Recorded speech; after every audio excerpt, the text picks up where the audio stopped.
Dieudonné Mwenze, je vais commencer d'abord à lire à notre population. Il faut toujours avoir ça. Après la Bible, c'est la Constitution. Donc il faut toujours avoir la Constitution avec soi. Je ne sais pas, mais c'est très important. Hein. Article 148. En cas de crise persistante entre le gouvernement et l'Assemblée nationale, le président de la République peut, après consultation du Premier ministre et des présidents de l'Assemblée nationale et du Sénat, prononcer la dissolution de l'Assemblée nationale. Aucune dissolution ne peut intervenir dans l'année qui suit les élections, ni pendant les périodes de l'état d'urgence ou de siège ou de guerre, ni pendant que la République est dirigée par un président intérimaire. À la suite d'une dissolution de l'Assemblée nationale, la Commission électorale nationale indépendante convoque les électeurs en vue de l'élection dans les délais de 60 jours suivant la date de publication de l'ordonnance de dissolution d'une nouvelle Assemblée nationale. Ça, c'est l'article 148. Janine Mabunda, je l'ai suivi, a parlé de l'article 165. Lisons ensemble. Il faut toujours avoir les chiffres comme les pasteurs, ils nous renvoient toujours au verset, nous vous renvoyons aux articles. C'est important. Article 165. Sans préjudice des autres dispositions de la présente Constitution, il y a haute trahison lorsque le président de la République a violé intentionnellement la Constitution ou lorsque lui ou le Premier ministre sont reconnus auteurs, co-auteurs ou complices des violations graves et caractérisées des droits de l'homme, de cession d'une partie du territoire national. Il y a atteinte à l'honneur ou à la probité, notamment lorsque le comportement personnel du président de la République ou du Premier ministre est contraire aux bonnes mœurs ou qui sont reconnus auteurs, co-auteurs ou complices de malversation, de corruption ou d'enrichissement illicite. Il y a délit d'initié dont le chef du président de la République ou du Premier ministre, lorsqu'il effectue des opérations sur valeur immobilière, ou sur marchandises à l'égard desquelles il possède des informations privilégiées et dont il tire profit avant que ces informations soient connues du public. Le délit d'initié englobe l'achat ou la vente d'actions fondées sur des renseignements qui ne seraient jamais divulgués aux actionnaires. Il y a outrage au Parlement lorsque sur des questions posées par l'une ou l'autre chambre du Parlement sur l'activité gouvernementale, le Premier ministre ne fournit aucune réponse dans un délai de 30 jours. Là, nous sommes vraiment dans les articles, comme l'a si bien dit, c'est le texte fondamental. Après la Bible, ça, c'est la Constitution. Oui, la Constitution est pour la République, c'est que la Bible est pour les chrétiens. L'article 148. Première question directe. Dieudonné Mwenze, y a-t-il crise en République démocratique du Congo? Je l'ai dit tout à l'heure, il n'y a pas de crise. Il n'y a pas de crise. Il y a quelques frottements entre les institutions. Y a-t-il crise? Entre les institutions, il n'y a aucune crise. Il n'y a aucune crise. Alors, nous n'avons pas entendu quelque part. Pourquoi la dissolution aujourd'hui refait surface? Ah, mais madame, c'est ce qui a surpris plus d'une personne. Plusieurs Congolais ont été surpris par ça. Madame, je crois que j'ai suivi l'élément tout à l'heure. Lorsque la présidente de l'Assemblée nationale s'explique, et on a pensé que c'était une sortie un peu de trop. Mais de trop, pourquoi? Je crois que c'était indiqué, ce n'était pas une sortie de trop. La présidente a rappelé ça, qu'avant le déplacement du président de la République, il y a eu une rencontre à la cité de l'Union africaine entre les deux présidents des deux chambres du Parlement, Janine Mabunda et Alexis Thambwe Mwamba. Ils se sont retrouvés autour du chef de l'État. Ils ont soulevé plusieurs questions pendant plusieurs heures. On a même parlé, je crois, de 2h30. Y compris la question sur la dissolution de l'Assemblée nationale. Et lorsque le chef de l'État sort de ce cadre, se retrouve en dehors du pays, devant cette représentation de la diaspora congolaise, il évoque ou il révoque le même problème.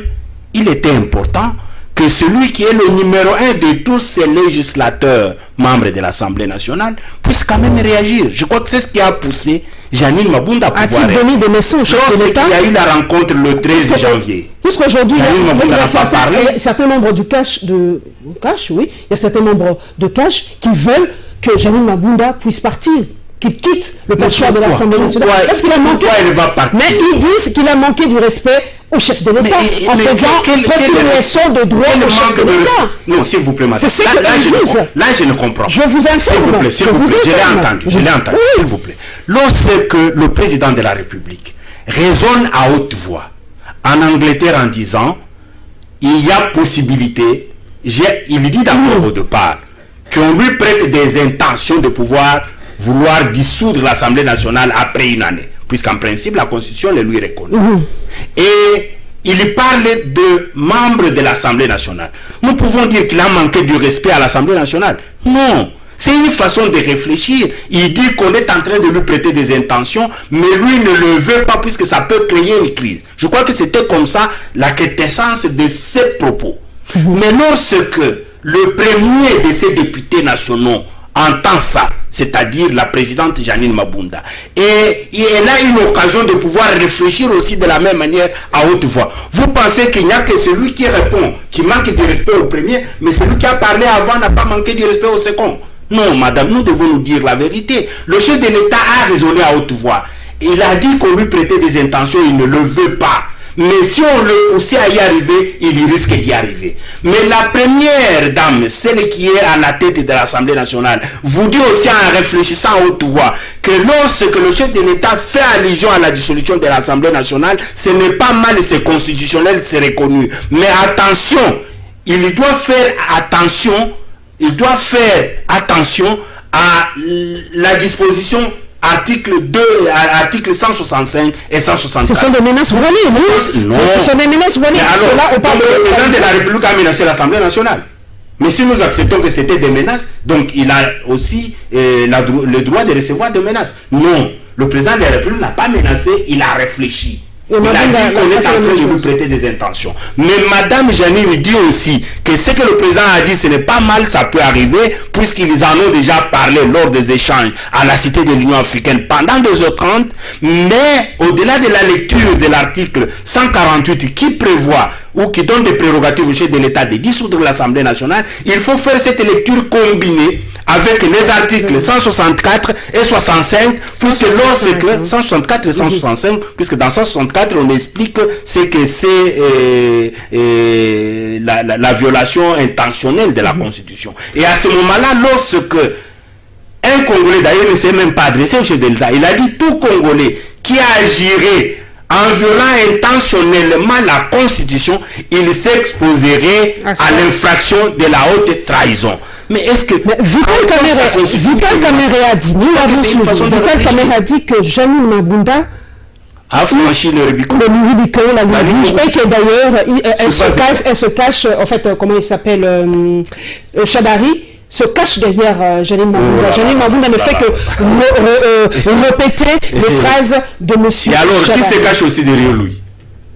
Si on doit penser que lorsque quelqu'un réfléchit démocratiquement, il y a quelqu'un qui se cache derrière lui. Donc lui aussi qui réfléchit comme ça, il y a quelqu'un qui se cache derrière lui. Non, s'il vous plaît, madame. Nous avons voulu un état de droit dans ce Congo. Nous avons voulu un système démocratique dans ce Congo. Et le système démocratique impose qu'il puisse y avoir cette liberté de réfléchir. Chacun peut réfléchir comme il entend.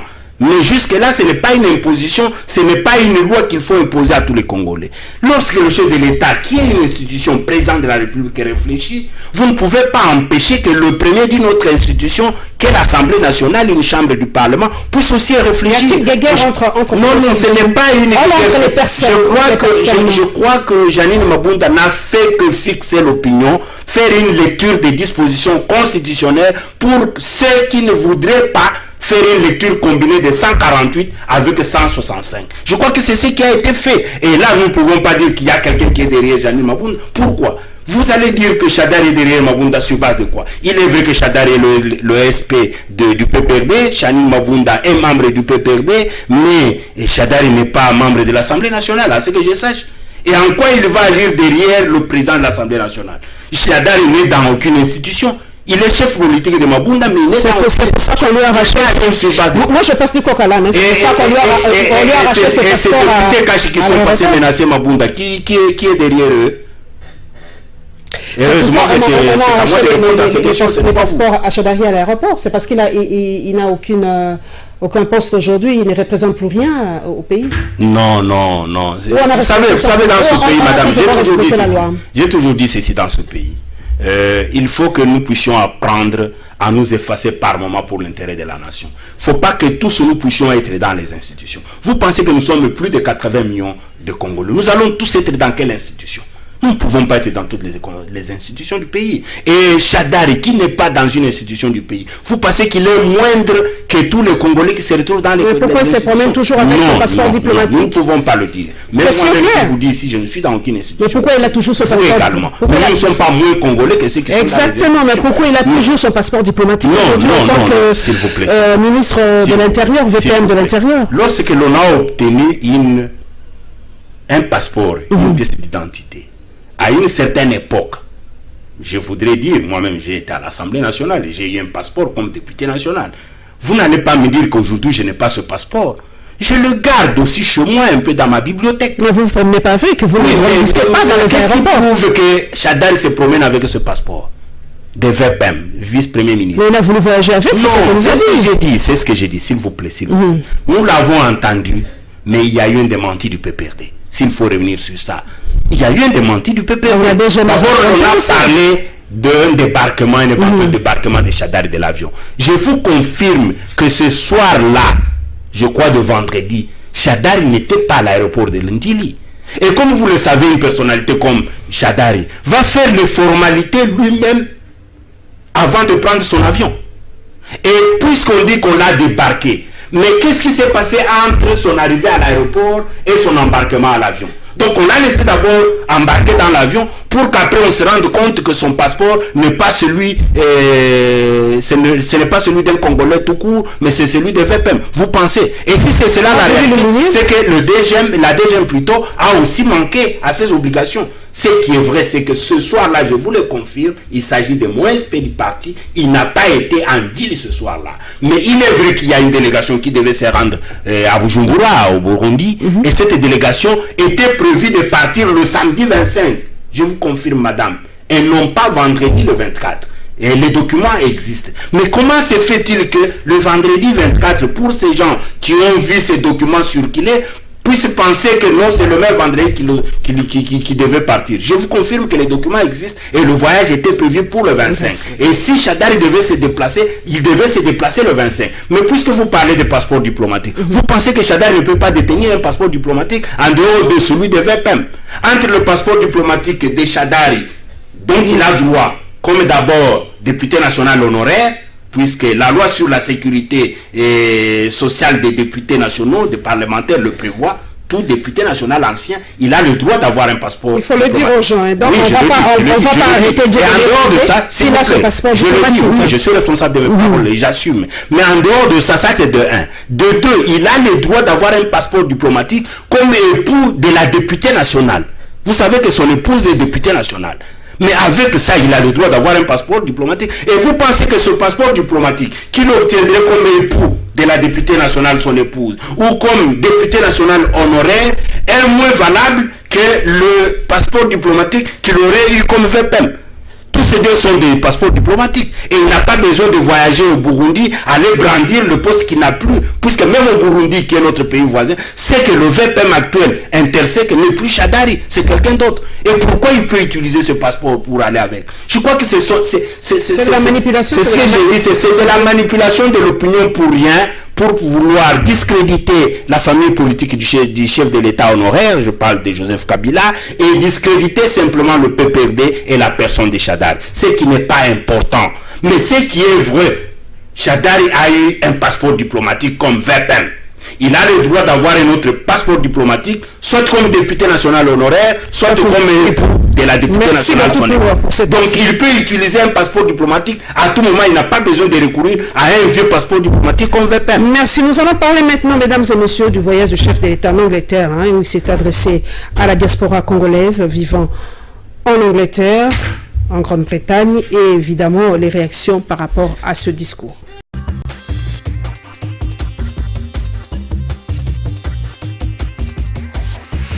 Sabino te banamboka likambo ya Beni ezali likambo ya agression étrangère te ezali likambo ya likopa ya batoyo bazana motema mabe oyo balingaka Congo na bakongole te likambo ya kotikela bango ata mwa tamuke ezate matrake bango ti suka nakomi nesika wana na volonté ya moto oyo nzamba kelate.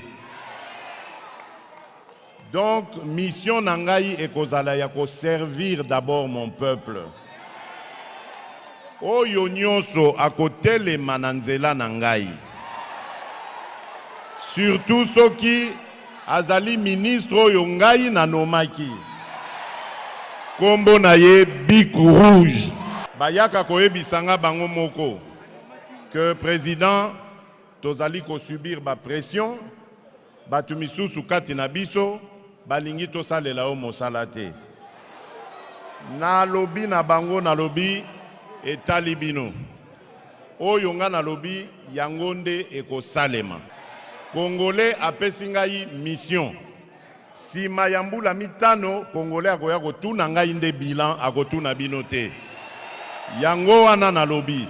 Oyo akolanda mibeko na ngata préféra lando ya famille politique na ye kombo na ye Bic Rouge. Alobi soki mbula moko ekoki président lokola constitution elobi ako dissoudre Assemblée nationale. Donc nakoki ko dissoudre Assemblée nationale te tant que crise ezali te. Mais soki bo pousse ngai na crise, soki na komomona que mission nga na yeli na moto ya mboka ya ko sale la peuple na ngai. Bokomi ko bebisa yango. Suka suka nini? J'ai salué le discours du chef de l'État. Depuis un certain temps, les chefs de l'État ne voulaient pas hausser le ton. C'est ce qui a fait que n'importe qui disait n'importe quoi. Et moi, je suis un député le mieux élu au niveau des Mbuji-Mayi. Mais on s'est retrouvé avec les députés non élus. Alors, dissoudre l'Assemblée, peut-être, ça peut déranger les autres, mais moi, personnellement, j'ai apprécié que les chefs de l'État puissent le dissoudre, que ça ne soit pas une chanson, mais il faudrait dissoudre cette Assemblée pour lui donner la majorité. Parce que si on réorganise les élections, on va lui donner la majorité et il va bien travailler. Parce que la majorité que Nanga nous a imposée, madame, ça ne nous permet pas de travailler. Nous avons une majorité que vous connaissez, comment elle est arrivée au Sénat, comme à l'Assemblée. On nous impose tout. Nous n'avons pas la possibilité de travailler comme député IDPS. Alors pour nous, nous sommes très contents que les chefs puissent dissoudre, que ça ne soit pas une menace comme ça. Non, nous voulons qu'ils puissent passer à l'acte, qu'ils puissent dissoudre de façon qu'on ait un parlement des responsables, des députés élus, et surtout en passant par la restitution de la CENI. Moi, j'avais dit à mes électeurs que non, ce n'est pas Kabati qui combat les chefs de l'État, plutôt la coalition qui va combattre les chefs de l'État. Vous l'avez constaté qu'aujourd'hui, c'est cette coalition qui est en train de combattre les chefs de l'État. Nous en avons les effets, vous savez, les chefs de l'État nommaient les mandataires à la SNCC, à la GECAMI. Jusqu'aujourd'hui, ils ne travaillent pas. Il y a les ministres des portefeuilles qui s'entêtent. J'ai salué comme il a compris maintenant qu'il est menacé par cette coalition. Il doit agir comme président de la République, sanctionner tous ces ministres qui ne doivent pas obéir à son ordre. J'ai étudié avec les Benyamourenga Linilou. Je connais qu'il se réclamait rwandais. Je ne pense pas que c'est le chef de l'État qui doit leur donner les identités congolaises. Ça, c'est son point de vue qui l'engage. Je confirme que ce sont les Rwandais qui doivent regagner leur pays.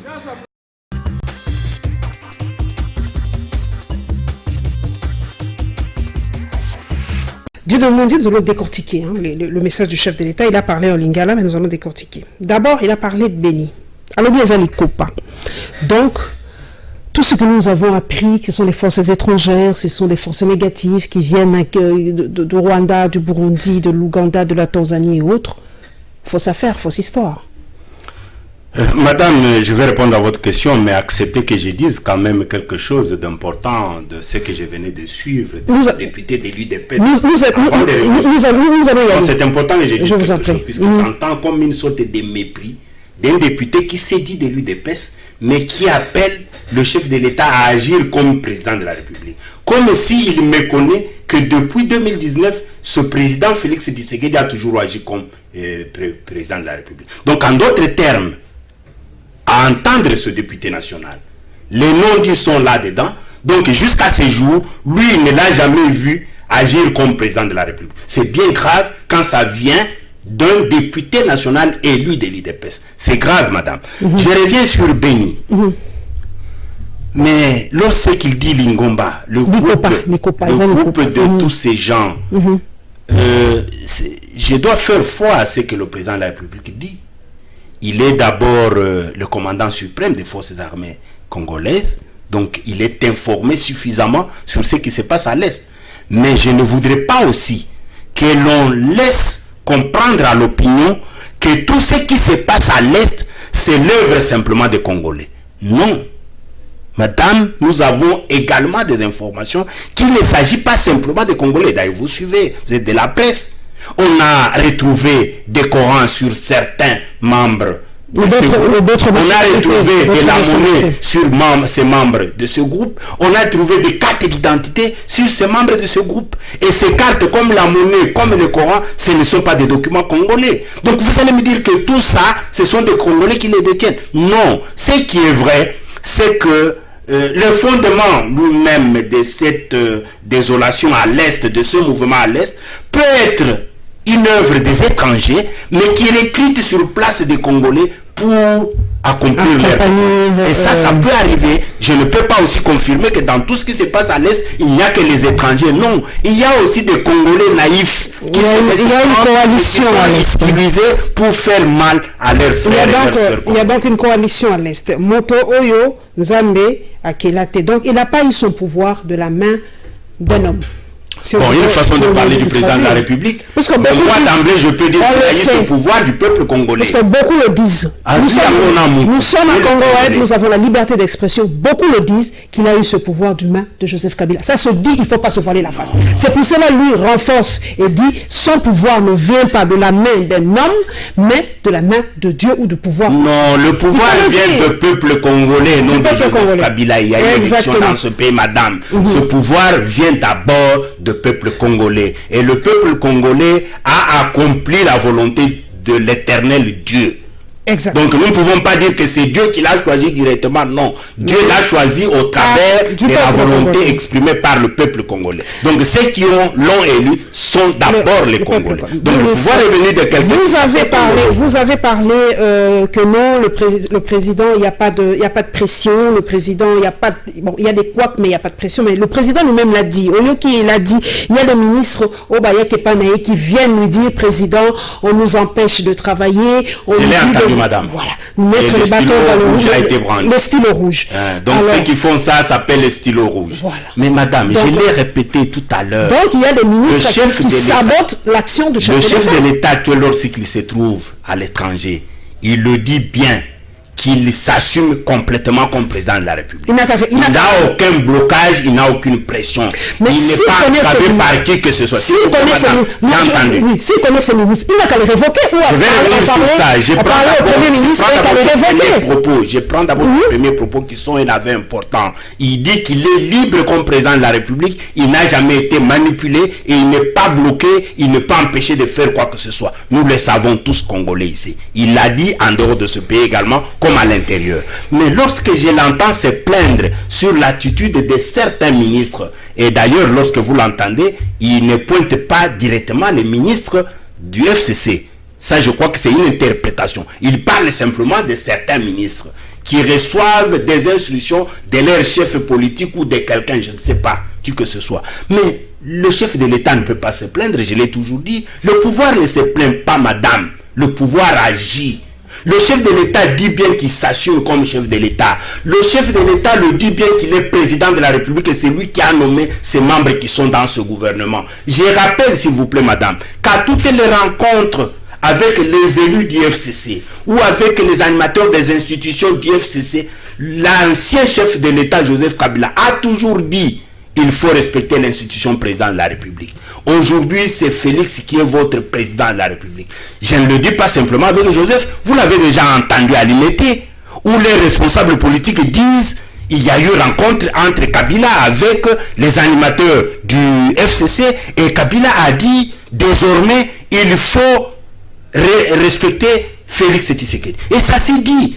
Le chef de l'État a eu beaucoup de rencontres avec les animateurs au niveau national comme au niveau provincial où il les a appelés au respect des institutions du pays en commençant par l'institution président de la République. Vous allez dire aujourd'hui ici que Joseph Kabila peut donner des instructions contraires. Non, lorsque j'entends le chef de l'État, Félix Tshisekedi Tshilombo, parler des ministres qui ont des pressions.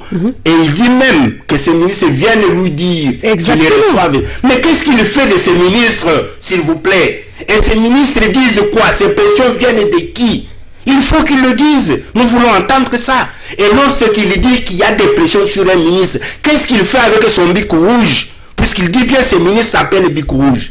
Mais c'est ça que nous entendons. Mais lorsque l'on se plaît, ça veut dire quoi? Mais il est rentré au pays. Nous ne voyons pas ce bic rouge, s'il vous plaît. Puisque vous savez, madame, nous sommes en politique. Et le jeu peut être dangereux. Un ministre peut ne pas obéir à l'instruction du président de la République ou de quelqu'un d'autre de sa hiérarchie et prétendre qu'il a reçu des pressions alors qu'en réalité, il n'a pas eu de pression. Je voudrais moi entendre qu'il y a donné des pressions. Ça peut arriver que quelqu'un ne réponde pas à une instruction et il prétend savoir des pressions alors qu'en réalité, il n'a jamais eu de pression. Il y a toujours cette question. Ils sont libres, ils sont responsables de cette question. Vous l'avez d'ailleurs soulevé. Merci. Vous l'avez d'ailleurs soulevé par rapport à ce député national. Beaucoup disent que, d'ailleurs, je l'ai lu aussi dans une presse étrangère, que le président n'a pas encore assis son pouvoir, qu'il est toujours, beaucoup de gens, vous l'avez d'ailleurs dit vous-même, que les gens ne le considèrent toujours pas comme président, avec les prérogatives du député, de l'UDPS. Alors, pourquoi le chef de, selon vous aussi, ou selon une certaine opinion, est-ce que le chef de l'État, n'agit pas comme chef de l'État? Non, il agit comme chef de l'État depuis longtemps, s'il vous plaît, madame. Je crois que c'est ça qu'il faut dire. Mais lorsqu'il nomme les membres du gouvernement, par ordonnance présidentielle, il agit comme qui? Et pour le démettre, s'il vous plaît, pour le démettre, mais il a dit lui-même, il a le bic rouge et il est chef de l'État. Lorsque le chef de l'État relaxe les prisonniers politiques et les prisonniers d'opinion, il le fait comme qui? Vous pouvez vous réveiller ici aujourd'hui, madame, décider que Moukeba sorte de la prison, ou moi je peux me décider aujourd'hui de le faire, mais lui s'il le dit, il sort le même jour. Mais il agit depuis un temps, s'il vous plaît, madame. Et tous les déplacements qu'il fait à travers le monde, il est fait comme qui? Et il est reçu partout comme qui? Comme le premier citoyen congolais, s'il vous plaît. Le dossier le respect, pardon, j'avais dit le respect. Oui, je crois que tout le monde appelle au respect, vous de la presse, vous-même et tout le monde. Y compris les députés de l'UDPS. Il est le numéro 1 du pays, mais même sous Joseph Kabila, on l'attaquait aussi, donc il n'y a rien de nouveau. Oui, je ne refuse pas qu'il puisse y avoir des contradictions. Il y a toujours des contradictions dans le respect. On ne le déifie pas. Moi, je ne déifierai jamais un chef de l'État. Oui. Le dossier Banyamulenge, ça fait couler beaucoup d'encre de salive. D'ailleurs, le chef de l'État a dit que nous devons les considérer comme des compatriotes parce qu'ils sont là depuis des générations et des générations, et ça levait beaucoup de boucliers. D'ailleurs, un de ses propres députés, vous l'avez suivi avec moi, qui a dit que à l'époque, il a contredit exactement le chef du parti, il a dit que ça n'engage que lui, pour lui, c'est des Rwandais et ils n'ont qu'à rentrer chez eux.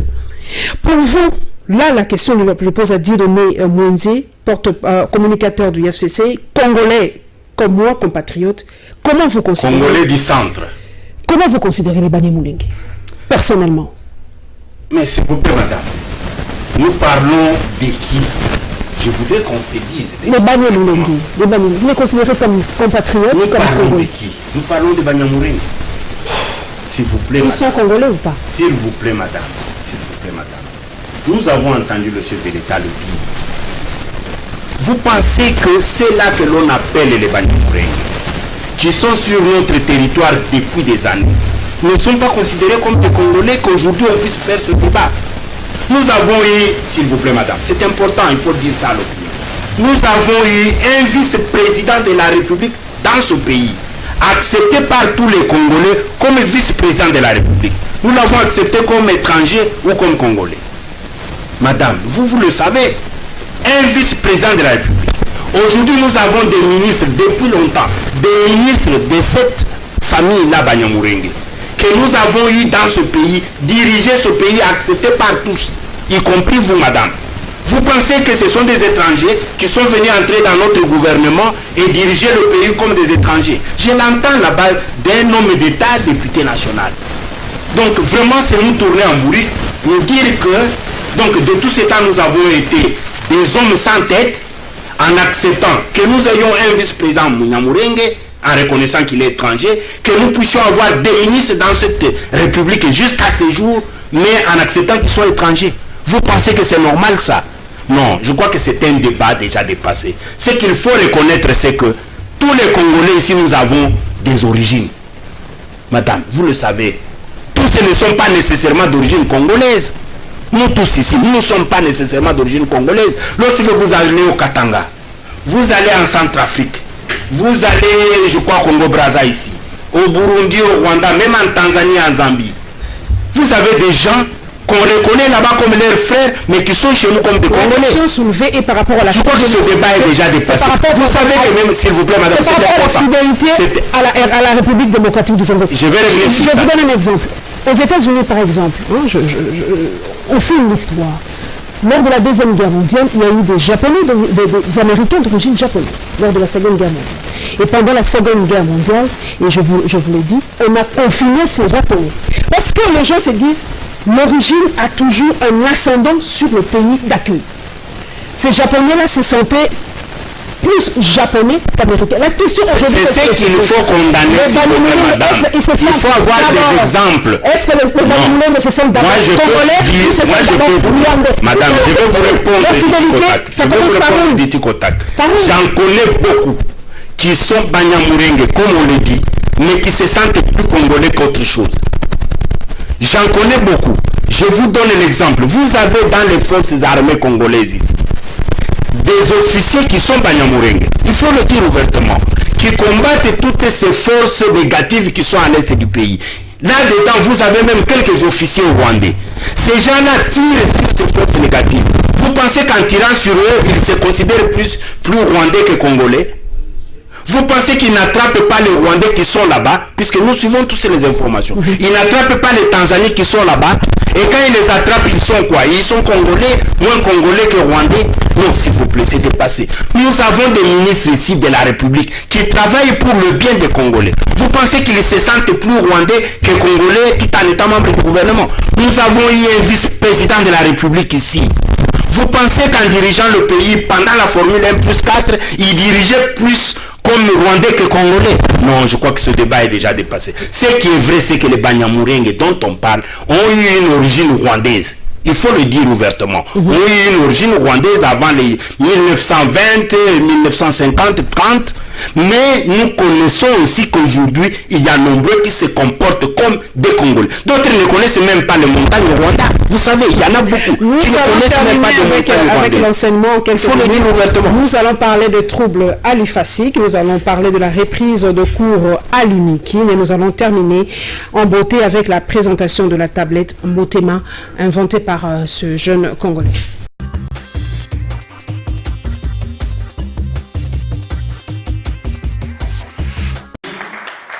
Il s'agit de la première marque des tablettes en RDC, Tablette Motema. Ce produit est lancé par une start-up congolaise du nom de FlashTech, spécialisée dans l'innovation technologique. Son auteur, Dieudonné Kayembe, explique combien le rêve est parti dès l'université. L'idée, c'était qu'à la fin de la formation, qu'on soit à mesure de faire des choses palpables. Et pour y arriver, il fallait faire beaucoup d'autres formations. On a fait beaucoup de formations et on a participé également à plusieurs compétitions qui nous ont motivés à continuer davantage. La tablette Motema est destinée à toutes les couches sociales selon leur bourse. Le premier objectif, c'est de faciliter l'accès des messages des outils numériques à tous. Nous sommes vite rendus compte qu'il y a une certaine classe qui a une facilité d'avoir ces outils, tandis qu'une autre couche n'a pas cette capacité. En ce moment, les dispositions sont prises. À l'heure actuelle, la certification du produit par l'État congolais n'est pas un problème. Aujourd'hui, nous sommes ravis puisque nous sommes à ce jour certifiés par le ministère ou les institutions qui sont en charge. Le lancement du produit pour sa commercialisation sur le marché est prévu au mois de mars prochain. FlashTech sollicite des autorités un allègement fiscal.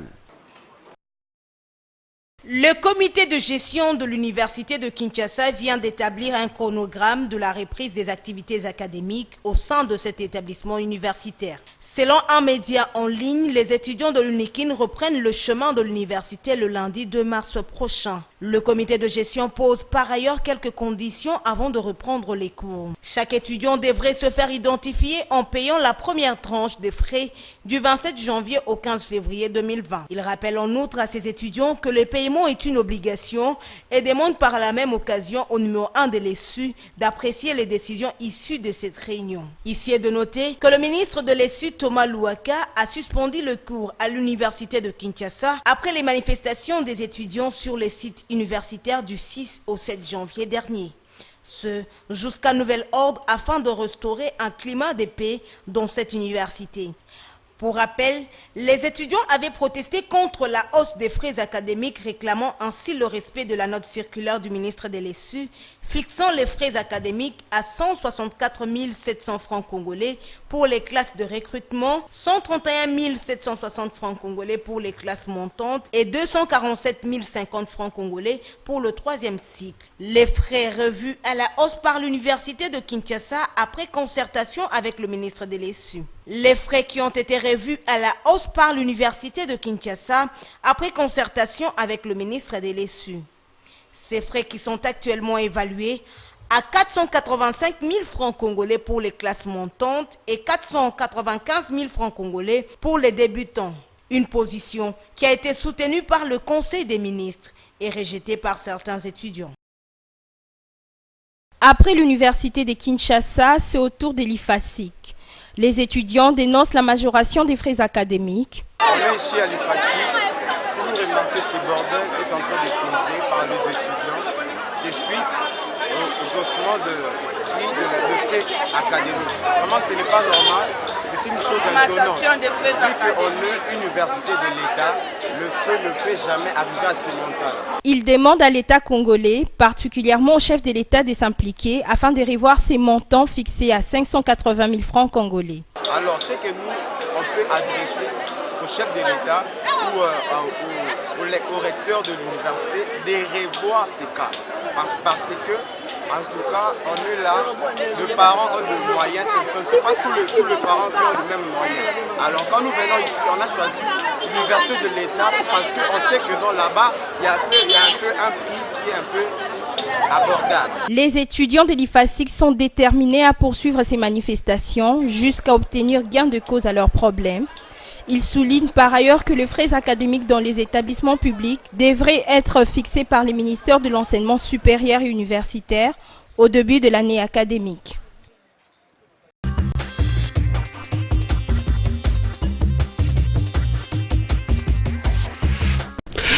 Lundi, faisons un petit rappel par rapport à cette dissolution parce que c'est une question très importante.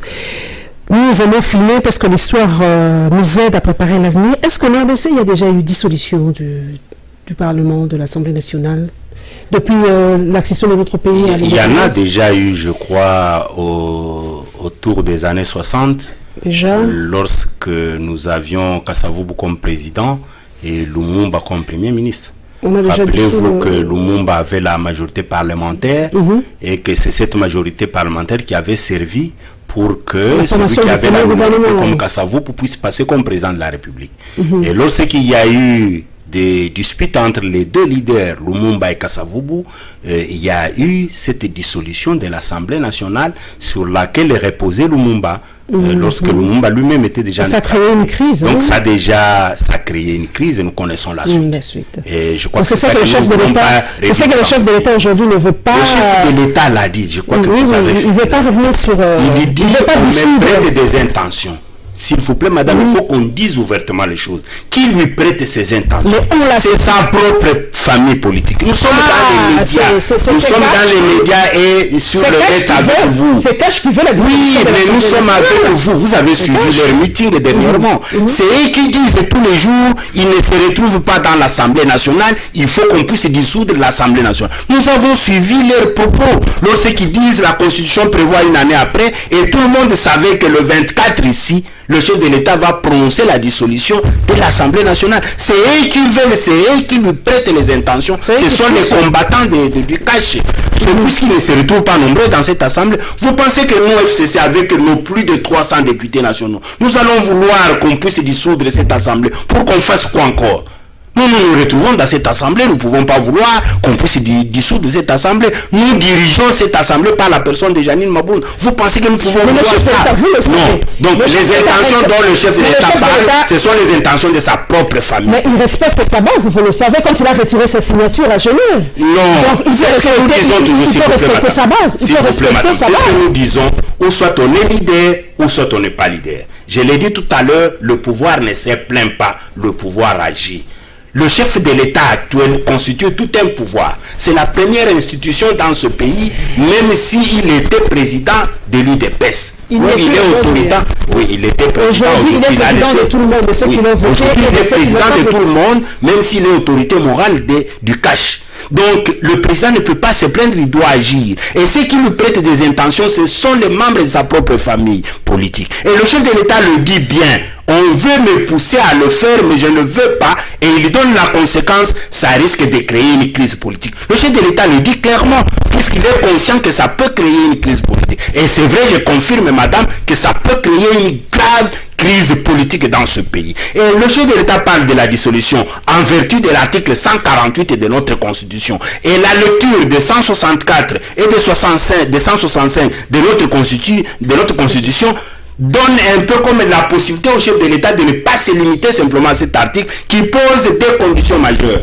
La première condition, il faut d'abord établir de manière claire et avérée, sans contredit, qu'il existe une crise politique entre l'Assemblée nationale et le gouvernement. Je cite bien les institutions qui sont concernées. C'est l'Assemblée nationale et le gouvernement. Et pas autre chose. Pas entre vous. Et en dehors de cette crise qui doit être établie de manière claire, il ne faut pas se prononcer sur la dissolution en tant que président de la République sans pour autant faire une consultation auprès du Premier ministre, du président de l'Assemblée nationale et du président du Sénat. J'ai entendu quelqu'un ici. Non, j'ai entendu ces juristes. Oui, le prof Mbata dit qu'il peut s'en passer. Il peut les occuper. C'est un juridisme. Vous savez, madame, que nous sommes dans un régime semi-parlementaire. Pourquoi nous sommes dans ce régime semi-parlementaire? C'est pour freiner les élans des dictatures du président de la République. On permet à ce que le président de la République puisse toujours agir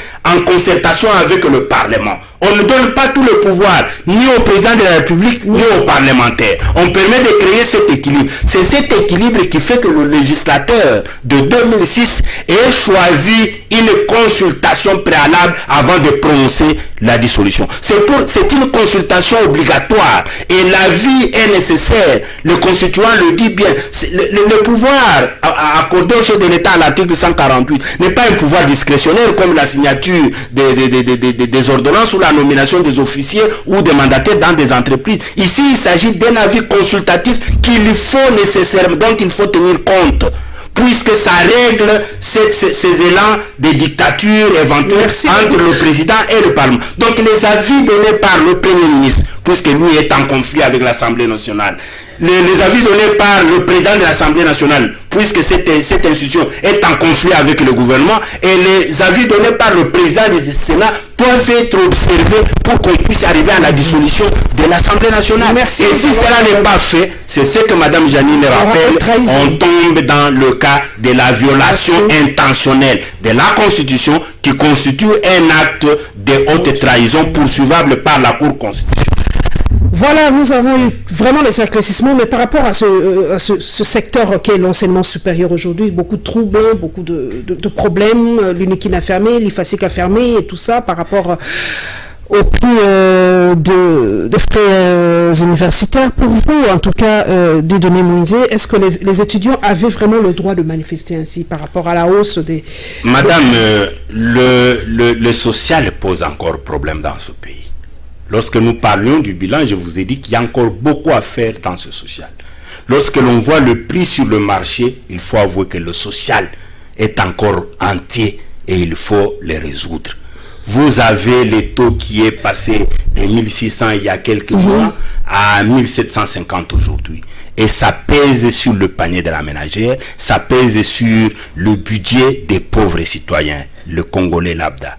Je vous dis que, madame, c'est dur quand vous êtes à la cité, puisque nous avons l'avantage de vivre dans cette cité. Et nous voyons ce qui se passe. Le petit Sakombi là, de l'os dont on parle, qui était à 1700, 1800, aujourd'hui est à plus de 3000 ou plus pour un petit Sakombi. Et les grandes familles congolaises vont se débrouiller comment? Vous avez le petit kilo de Thomson ici qui était je ne sais pas à quel prix, aujourd'hui ça se trouve à quel prix. Vous avez des prix partout de manière...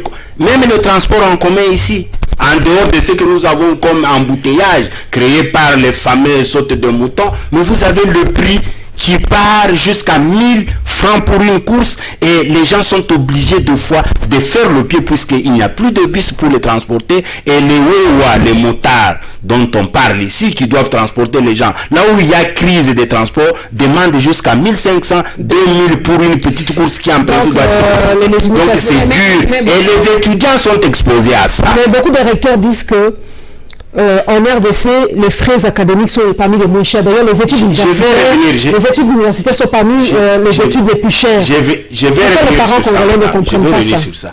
Le social dont on parle dans le secteur de l'enseignement a permis à ce que la charge soit allégée pour les parents dans le domaine ou le secteur de l'enseignement de base.